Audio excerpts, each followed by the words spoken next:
اگر تاریخ میں آپ کو بتاؤں میرے عزیزو، آپ کو پتہ ہے اس ہندوستان کی سرزمین پر سب سے پہلے لشکر اسلام کی سپہ سالاری کرتے ہوئے آنے والا ایک نوجوان محمد بن قاسم 10,000 کا لشکر لے کر عرب سے آیا تھا اور پرچم اسلام لہرایا تھا۔ تاریخ میں آج بھی رقم ہے، اپنے پنڈتوں نے بھی اس تاریخ کو لکھا ہے، ہاں پنڈتوں نے بھی لکھا ہے۔ اور یہ محمد بن قاسم 10,000 کی سپہ سالاری کے ساتھ ہندوستان میں آ کر اسلام پھیلایا۔ عمر کیا تھی؟ صرف 19 سال کی عمر تھی۔ 19 سال کی عمر میں یہ عظیم کارنامہ انجام دینے والا، انہوں نے اپنی عمر کا صحیح استعمال کیا، اپنی ایج کو برباد نہیں کیا، ضائع نہیں کیا۔ طارق بن زیاد، جس کا یورپ بھی قائل ہے، جبل الطارق آج بھی ایک مقام ہے یورپ میں جس کو جبرالٹر کہا جاتا ہے، یہ حضرت طارق بن زیاد کے نام سے ہے۔ یہ پہلا سپہ سالار ہے جس نے پوری دنیا کے سامنے وہ عزم پیش کیا تھا۔ یورپ کی سرزمین پر جب کشتیاں لے کر پہنچے تھے یہ مومنین کی تعداد، وہ طارق بن زیاد ہی ہے جس نے پوری کشتیوں کو آگ لگا دیا تھا۔ کہا تھا کہ ہم پیچھے مڑ کر جانے والوں میں سے نہیں ہیں۔ جتنے ساتھ آئے تھے سمندر پار کر کے، کشتیوں کا سفر تھا، کشتیاں لکڑی کی بنی ہوئی، آگ لگا دیا اور کہا اب اس عزم کے ساتھ اترو، یا تو ہماری قبر بنے گی یا تو ہمارا جھنڈا لہرائے گا۔ میرے عزیزو، عمر 22 سال کی تھی طارق بن زیاد، اور ایک دو نہیں، میں تمہارے سامنے مثالیں رکھوں۔ ہندوستان کی سرزمین پر ایک ولی کامل کی آپ کو میں تاریخ اگر بتاؤں، جو سرکار سیدنا غریب نواز رضی اللہ تعالیٰ عنہ سے بھی 200 سال پہلے اس ہندوستان کی سرزمین پر تشریف لائے اور اسلام کی خاطر لڑتے لڑتے شہید بھی ہو گئے، اور جن کا لقب سلطان الاولیاء ہے، سیدنا سالار مسعود غازی رحمۃ اللہ علیہ، ان کے متعلق یہ فرمایا گیا وہ سلطان الاولیاء ہیں، ہندوستان کے اولیاء اکرام کے بادشاہ کی حیثیت ہے۔ سرکار غریب نواز سے بھی پہلے آئے، لیکن ان کی عمر ان کی شہادت کے وقت 19 سال کی تھی۔ صرف 19 سال کی عمر میں وہ مقام عظیم پا لیا۔ ہماری تو زندگی کی عمریں پتہ نہیں کتنی چلی گئیں، اور ہم میں سے کوئی کارنامہ نہ ہو سکا، کارنامہ نہ صحیح زندگی گزارنے کا سلیقہ بھی نہیں آ سکا۔ کارنامے نہ ہوں تو الگ بات ہے، لیکن مسلمان تو بن جاتا کوئی۔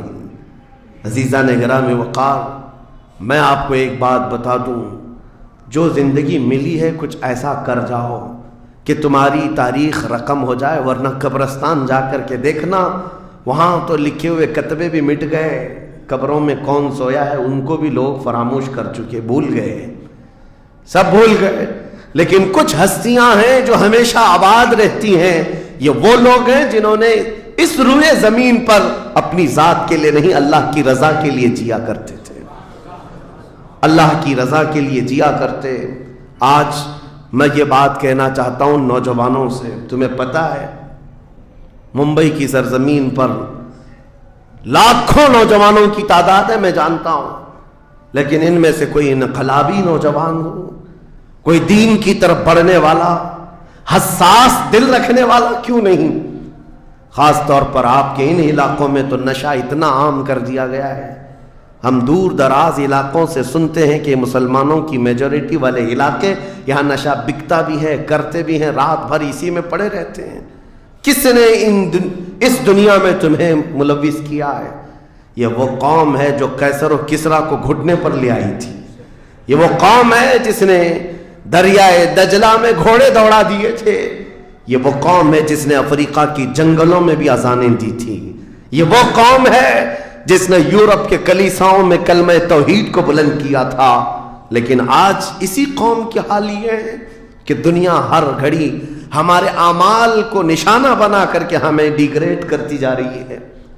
سمجھ جاؤ میرے عزیزو، کب تک اس زندگی کا اس طرح سے چلے گا؟ کیونکہ میرے آقا صلی اللہ تعالیٰ علیہ وسلم کو آج آپ کے سامنے میں یہ بات رکھتا ہوں، حضور اکرم صلی اللہ تعالیٰ علیہ وسلم کو آپ کیا سمجھتے ہیں؟ اپنی قبر انور میں وہ زندہ ہیں؟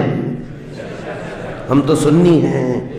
حضور اکرم صلی اللہ تعالیٰ علیہ وسلم اپنی قبر پاک میں زندہ ہیں، لیکن یہ بات بھی سمجھ کے چلو، حضور نے فرمایا ہر جمعرات کو میری پوری امت کے اعمال میرے پاس پیش کیے جاتے ہیں، تم میں سے، ہم میں سے، سب کے اعمال ہر جمعرات کو حضور کے پاس فرشتے سناتے ہیں، فلاں بن فلاں نے ہفتہ بھر یہ کام کیا ہے۔